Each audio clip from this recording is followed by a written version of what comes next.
El mundo está formado por diversas culturas, países y personas. Sin embargo, más allá de las diferencias, existe un rasgo común fundamental. Todos los seres humanos nacen libres e iguales en dignidad y derechos. Así reza el artículo 1 de la Declaración Universal de Derechos Humanos del 10 de diciembre de 1948. Los derechos humanos se han convertido en uno de los conceptos más importantes de la historia de la humanidad. ¿Pero qué son realmente los derechos humanos? ¿Quién es responsable de su defensa?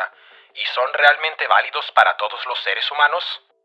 Se entienden por derechos humanos aquellos que corresponden a toda persona por el solo hecho de serlo. Son innatos. Los derechos humanos tienen validez sin excepción para todo ser humano en cualquier parte del mundo. Son, por lo tanto, universales. Son válidos para todas las personas por igual, independientemente de su raza, religión, sexo, orientación sexual, color de piel, edad u otras características que puedan diferenciar a los seres humanos entre sí. Los derechos humanos forman parte del derecho internacional. Ya la Carta de las Naciones Unidas de 1946 contenía importantes pasajes dedicados a la protección y el significado de los derechos humanos. El primer acuerdo internacional al respecto es la Declaración Universal de Derechos Humanos de las Naciones Unidas de 1948.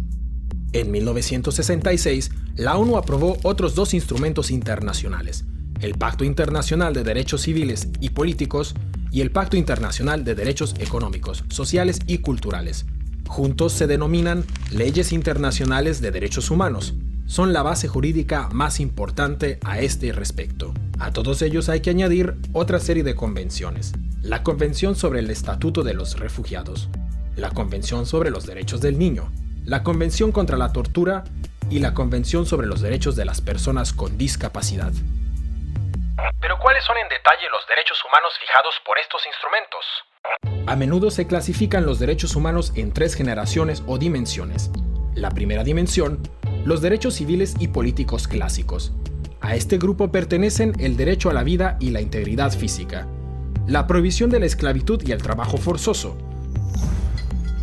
la protección contra la tortura, la libertad de opinión, la libertad de conciencia y religión, una amplia prohibición de la discriminación, además del derecho al voto. La segunda dimensión, los derechos económicos, sociales y culturales, como el derecho a un trabajo y una remuneración adecuada, el derecho a la fundación de sindicatos, la paridad en los derechos de hombres y mujeres, la protección de la familia, las mujeres embarazadas, las madres y los niños, el derecho a nivel de vida adecuado incluyendo una alimentación nutritiva, el derecho a la mejor salud posible, el derecho a la educación y el derecho a la participación en la vida cultural. La tercera dimensión está compuesta por los derechos colectivos, por ejemplo, el derecho a la autodeterminación, el derecho al desarrollo, el derecho a un medio ambiente limpio y el derecho a la paz. En este sentido, resulta fundamental el principio de la indivisibilidad de los derechos humanos. Según este principio, no puede establecerse una jerarquía entre los derechos políticos, económicos, sociales y culturales. Los derechos humanos deben garantizarse conjuntamente. La realización de los derechos civiles y políticos depende de la garantía de los derechos económicos, sociales y culturales y viceversa. ¿Y quién se ocupa de que se apliquen y respeten los derechos humanos? La responsabilidad principal recae en los gobiernos. Estos no pueden perpetrar ninguna violación de los derechos humanos. Deben protegerlos de los ataques de terceros y tienen que crear las condiciones para su absoluto cumplimiento. El órgano central de la ONU es el Consejo de Derechos Humanos, formado por 47 estados con sede en Ginebra. El Consejo de Derechos Humanos revisa regularmente la situación de los mismos en los estados miembros. Asimismo, puede enviar expertos independientes a países específicos. Pero existe un problema. En este órgano participan muchos estados que en la práctica no protegen los derechos humanos. El Consejo de Seguridad de las Naciones Unidas se ocupa especialmente de la protección de los derechos humanos en guerras y conflictos armados. Sus esfuerzos se dirigen, por ejemplo, a luchar contra el reclutamiento de menores como soldados. La Alta Comisionada de las Naciones Unidas para los Derechos Humanos coordina todas las labores relativas a este respecto y dispone de varias oficinas locales que pueden enviar a expertos en derechos humanos a las misiones de paz de la ONU.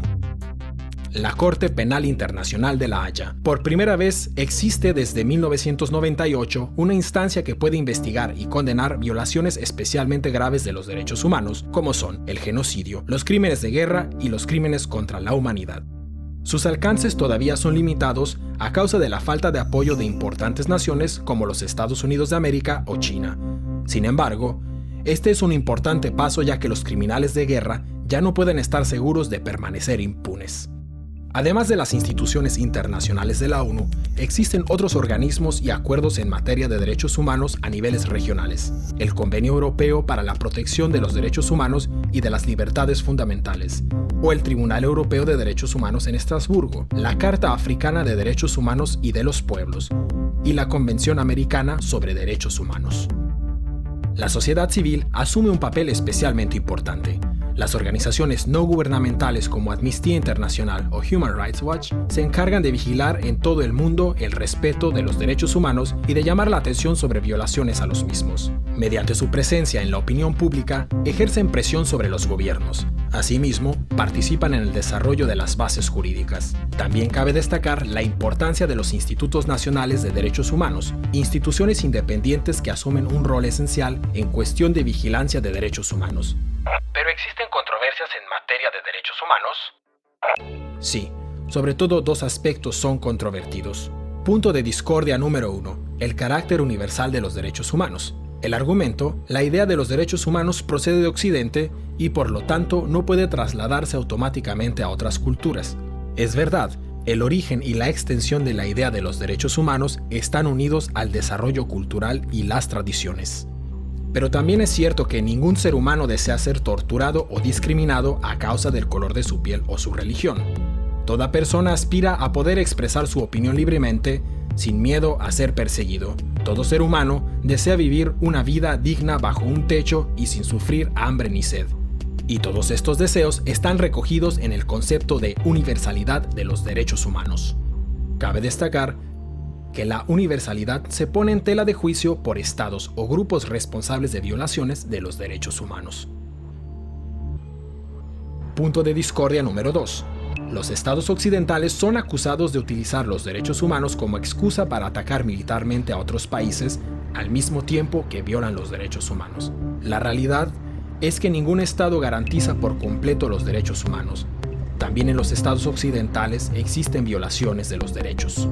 Especialmente tras los atentados del 11 de septiembre de 2001, se introdujeron una serie de medidas que recortan los derechos humanos y que se justifican argumentando la necesidad de la lucha antiterrorista. En conclusión, podemos comprobar que los derechos humanos son especiales. Corresponden a todo ser humano por igual. Su protección y su respeto deben ser prioritarios en las actuaciones gubernamentales, porque los seres humanos son el punto de partida y el objetivo de toda política. El Estado está al servicio de las personas y no al revés. Los derechos humanos requieren una lucha constante para su protección y su defensa. Solo si respetamos los derechos humanos podremos asegurar la paz y la estabilidad a largo plazo.